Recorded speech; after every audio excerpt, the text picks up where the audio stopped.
So welcome students. In this question, we are given in the triangle ABC, 2CA sine of A minus B plus C by 2 is equal to what in terms of the sides ABC.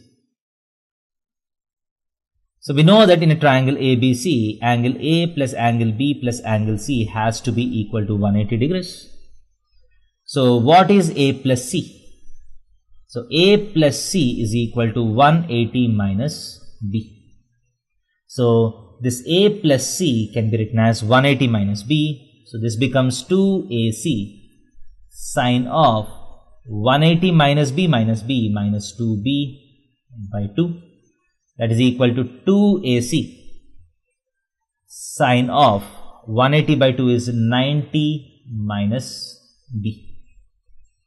That is 2AC cos B. 2AC sine 90 minus B is cos B. Now from cosine rule we know that 2AC cos B is nothing but A square plus C square minus B square by 2AC. So 2AC gets cancelled. That is equal to A square plus C square minus B square. So this is the answer. Thank you.